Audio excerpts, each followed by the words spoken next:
In a surprising turn of events, the upcoming mobile game Pokémon Masters looks fairly decent.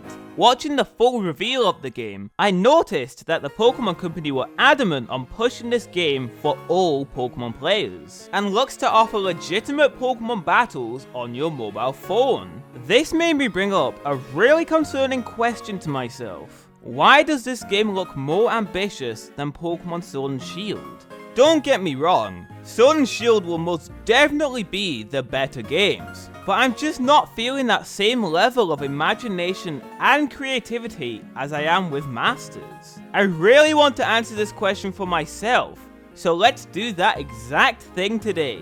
Just why does Pokémon Masters look more ambitious than Sword and Shield?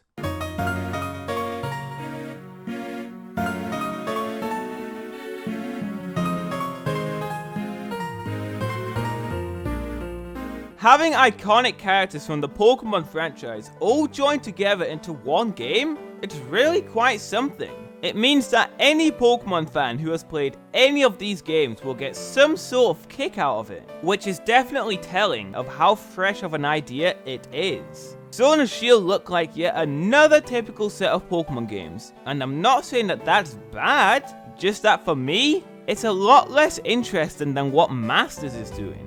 If this were an extra mode included in Sword and Shield, that would definitely get me a lot more interested in those games, but I highly doubt that's the case. That animation made for the game too?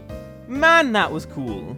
It makes the game feel a lot more grand than it actually is, but extra media for games is always appreciated, and it's cool to see Game Freak trying to push this game so much.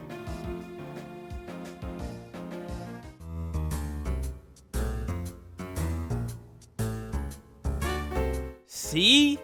This is an art style. Unlike Sword and Shield's jaggy models and the low-res textures, this game is going for a super cel-shaded look, making the characters look a lot more cartoony than they usually do.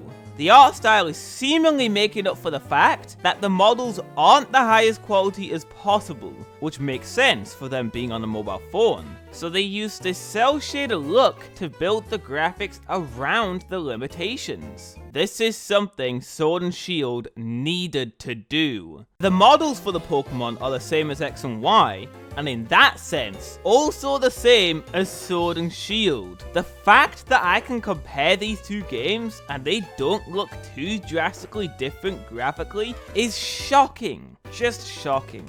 It's nice to see a new art style for Pokemon again, and if this is what Sword and Shield would have looked like, albeit with better textures and models, then I'd be pretty satisfied with it. But of course, that's not what we have at all.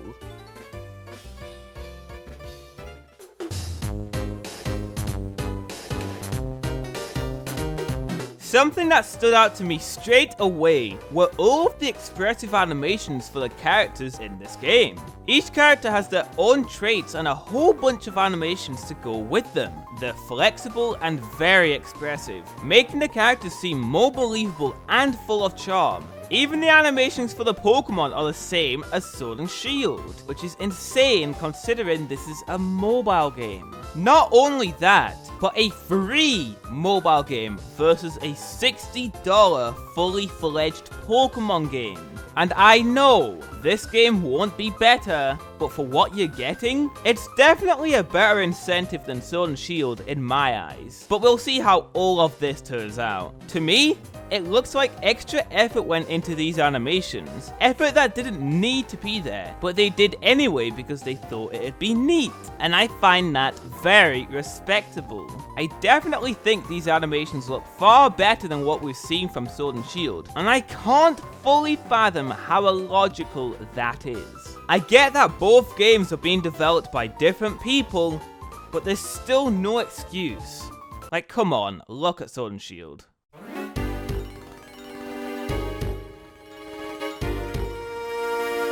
There's a new style of battle for this game, and it looks a lot more fresh than what Pokemon has been doing these past few years. It's a 3v3 real-time battle style, where you need to wait for a gauge to charge up to use certain attacks. It looks like what Pokemon Go did, but actually executed properly. Not only does this feel fresh, but the game also marks the return of Mega Evolutions, currently absent from Sword and Shield, which is a feature I know a lot of Pokemon fans wanted back.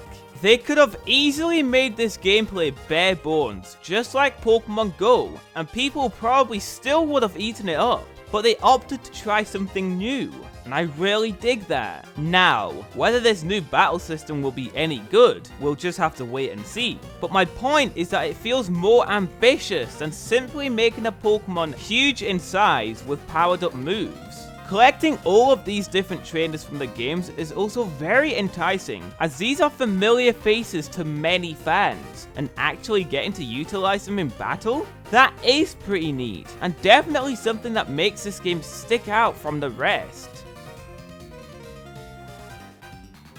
I know this may be a very controversial opinion of mine, but it's just how I feel. Pokémon Masters looks like it could be a pretty fun time. It is a free-to-play game, so who knows how long it'll hold my attention.